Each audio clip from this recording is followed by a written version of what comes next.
Fala pessoal, boa noite a todos.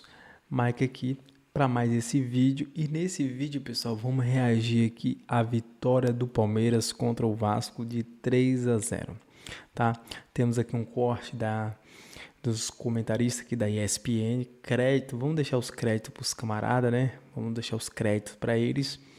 E vamos aqui reagir a esse vídeo, pessoal, nessa vitória maiúscula aqui do Palmeiras em cima do Vasco, tá bom? Infelizmente, né, não é o que nós queríamos, né?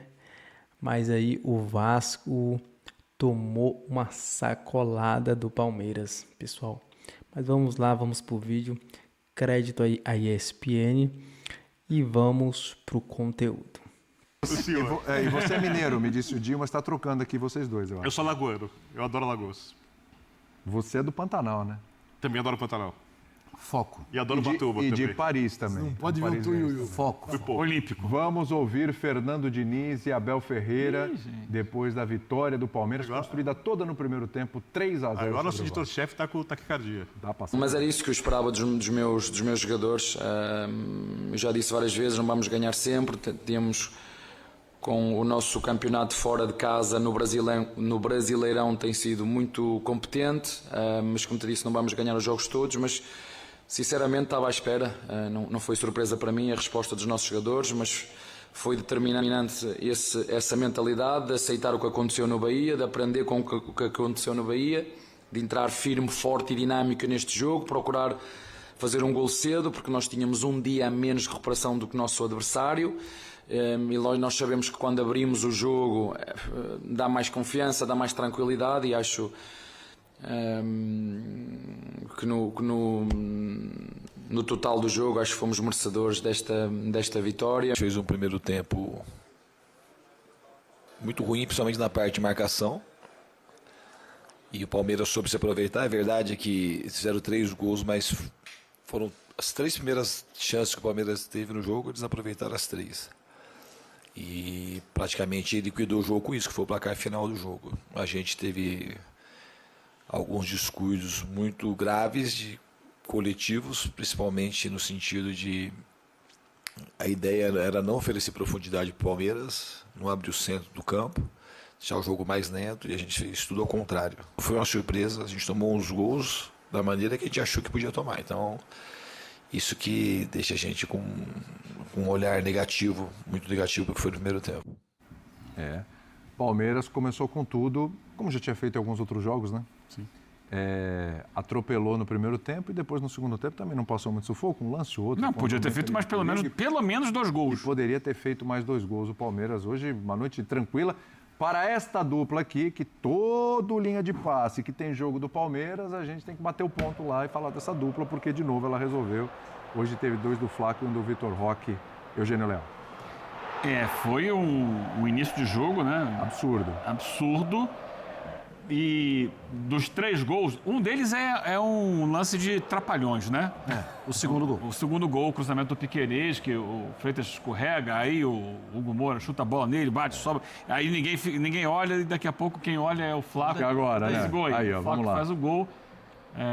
Então aí não. Mas o primeiro gol e o terceiro gol são 2 gols construídos dentro de um mesmo conceito, que é uma aula tática do Palmeiras em cima do Vasco. O Palmeiras, ele atrai o Vasco para o seu campo de defesa e sai em alta velocidade. E o Vasco tem perseguições individuais que fazem com que o espaço vá se abrindo no campo. Então, por exemplo, o Hugo Moura, ele sai lá da zona dos volantes e tenta marcar lá quase na lateral direita. Aí a bola entra justamente no espaço onde ele estava, para o Veiga sair da direita e fazer a enfiada de jogo por dentro, para a bola que desvia ainda no Freitas e chega para o Flaco fazer o primeiro gol.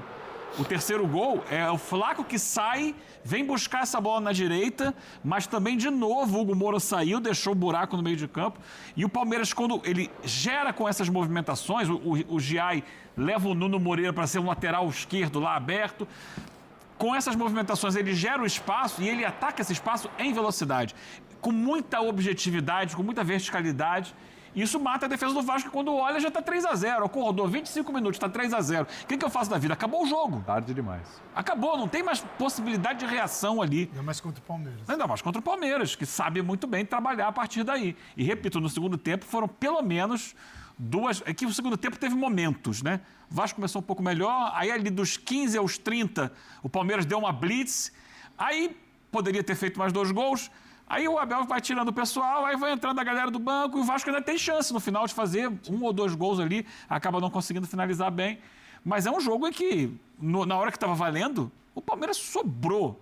Mas não sobrou apenas, porque foi mais intenso, não. Sobrou no planejamento tático do jogo. A gente vê, no time Evangelista, aí joga o Andréas. Mas não é o Andréas, como muita gente pensa, é um segundo volante, não. Porque o Palmeiras está jogando num 3, porque, na verdade, o Aníbal vira um terceiro zagueiro. O Palmeiras sempre tem 3 homens atrás. Pode ser um lateral que fecha, pode ser um volante que baixa. Então tem baixado muito o Aníbal. O Aníbal com os 2 volantes, ele espeta os laterais que viram alas, tanto o Giai de um lado quanto o Piquerez do outro.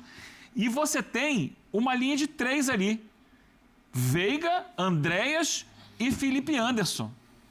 Por trás dos 2 atacantes. É muito volume para a chegada. Só que esses caras não ficam parados esperando a bola. Eles se movimentam, puxando marcação, abrindo espaço e fazendo a bola entrar justamente no espaço que foi aberto. Brilhante. E todo esse número de jogadores concentrado, boa parte desse número concentrado numa faixa de campo que é a faixa mais criativa e também uma faixa que permite proteção à sua defesa, tudo isso com organização e com o sentido de estamos atacando, vamos atacar próximos. Porque se a gente perder a bola, a gente não pode dar espaço. Sim. Estamos defendendo, vamos defender próximos. Que é o que a gente vai falar de compactação. É um time muito bem treinado. E isso fica caracterizado, fica explícito nos gols e em como o time perde a bola e recupera rapidamente. O segundo gol, que é lance de Trapalhões, tem uma roubada de bola do Gustavo Gomes. Ninguém consegue virar para cima dele. Ele já dominou, dá até um tapa para roubar a bola. Não, e tem a jogada construída até o cruzamento, que é feito com muita tranquilidade, inclusive. Depois é que foi feito os Trapalhões, mas a jogada... Mas não tem como falar também que foi fato isolado o volume de jogo. Porque tem pouquíssimo tempo, a memória está aqui, o jogo do Inter. Foi um volume de jogo também assustador que parecia que era... Contra o River em Nunes. Contra o River em Nunes. Contra o Fortaleza com as reservas. É isso. Também. Depois entraram os titulares. Se repete. E é um padrão muito parecido. Tem esse primeiro tempo dessa forma, e aí no segundo tempo, mesmo contra o Inter, segundo tempo, aí uma segurada, até faz algumas trocas, segura alguns jogadores e tal, e vai equilibrando. Você já matou o jogo. Você já resolveu o jogo, exatamente, não precisa fazer 10, tá ali, já resolveu o jogo. E ele mudou de rumo, né?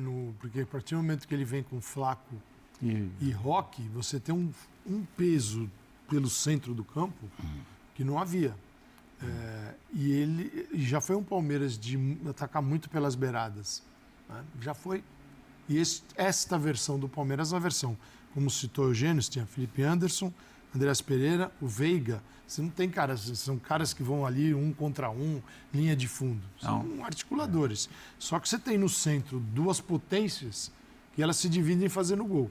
O Flaco, que melhora o jogo do Vitor Roque. O Roque, que, fez surgir um novo Flaco, né? E os dois têm um entendimento que você percebe que é também uma interação, não é só técnica e tática, eles gostam de estar juntos. Sim. Isso é importante, porque se um está vendo o outro como um adversário para tomar a vaga dele, às vezes isso gera uma competição que não beneficia a equipe. Nesse caso aqui, a coisa ganha um volume que é assustador. E é diferente este Palmeiras de outras versões, o que é muito legal. Porque você fala assim, o Abel sempre está no sentido. Não, ele varia. Né? Então você vê o Palmeiras com 3, pode ser o volante baixando, pode ser reconstruindo. O lateral ficando, vai o outro. Então não é que ele perdeu o jogo pelas beiradas, apenas que nesta construção do momento, melhor em casa, ele tem um jogo pelo centro do campo que é absurdo. Ah, mas vão frear, vão marcar. Claro que vão, mas aí ele pega o banco dele e joga o time pelas laterais. E é importante destacar, né, o Calçade, ele perdeu um jogador que estava vindo muito bem, que era o Evangelista. Sim. Que demorou um pouquinho para achar o tom, mas substituiu outro jogador muito importante, o Richard Rios. Exatamente. Que foi embora.